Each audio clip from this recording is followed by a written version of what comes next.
नैतिक आदमी की सीमा होती है, धार्मिक आदमी की कोई सीमा नहीं होती। नैतिक आदमी कारण से नैतिक होता है, लेकिन धार्मिक आदमी सिर्फ होश के कारण नैतिक होता है और ध्यान के बिना होश नहीं। तो जिन्होंने प्रश्न पूछा है वह होंगे थोड़े नैतिक चिंतक, थोड़ा नीति का विचार करते होंगे, मगर धर्म का उन्हें कोई हिसाब अभी ख्याल में नहीं है। और नैतिक होने से कोई नैतिक नहीं होता, धार्मिक होने से ही वस्तुतः नैतिक होता है। नीति तो धोखा है, नीति तो झूठा सिक्का है, धर्म के नाम पर चलता है लेकिन असली नहीं है। अब ओशो बोले, मैं चाहता हूं तुम जागो, होश से भरो। होश से भरते ही आदमी बुरा नहीं रह जाता, क्योंकि होश से भरा आदमी बुरा हो ही नहीं सकता।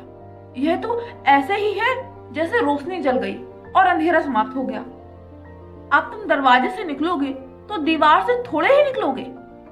अंधेरे में कभी कभी दीवार से निकलने की कोशिश की थी, जरूर टकरा भी गए थे, गिरे भी थे, फर्नीचर से भी उलझ गए थे, चोट भी खा गए थे, दूसरे को भी चोट पहुंचा दी थी। लेकिन अब रोशनी जल गई है, अब तो न टकराओगे, ना फर्नीचर पर गिरोगे, ना सामान टूटेगा और ना बर्तन गिरेंगे, ना दर्पण फूटेगा, ना दीवार से सिर टकराएगा। अब तो तुम सीधे निकल जाओगे। अब तो रोशनी, कहो ना कहो, हम भी ऐसे ही उलझते हैं। हमें लगता है कि अरे 5 रुपए की बात है तो हम उसे छोड़ देते, नहीं अपने काम में लग गए। 15 रुपए की बात है, अरे छोड़ दो, हम फिर अपने काम को करने लगे जिस कार्य के लिए हम संकल्पित थे। हमने तय किया था परसों कि हम इस कार्य को पूरे दिल से, पूरी शिद्दत से करेंगे, फिर चाहे वो साधुता हो या फिर किसी अपने पढ़ाई पर बहुत अधिक कंसंट्रेशन हो या फिर कोई खेल कूद में कोई रुचि हो या संगीत में या नृत्य में, कुछ भी हो सकता है। लेकिन हमें जहाँ थोड़ा सा फायदा दिखता है वहां हम उस चीज को वहीं पर छोड़ देते हैं।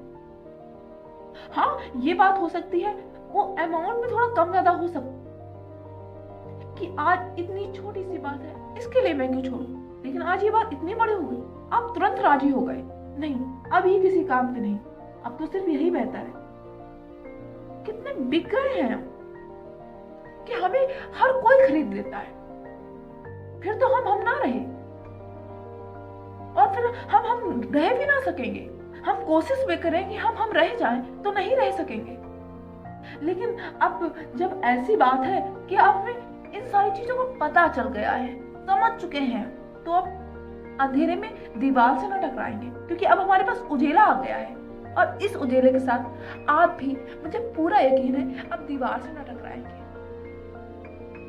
आपको कैसा लगा ये छोटा सा कम्युनिकेशन जो बहुत सुंदर है और ओशो जो भी बताते हैं वो सबके हृदय पर घात तो करता ही है, ये चाहे मानने की बात हो या ना मानने की बात हो, लेकिन ओशो की बातें हृदय पर घात तो करती ही है। और आपके हृदय पर कितना घात की बताइए कमेंट में।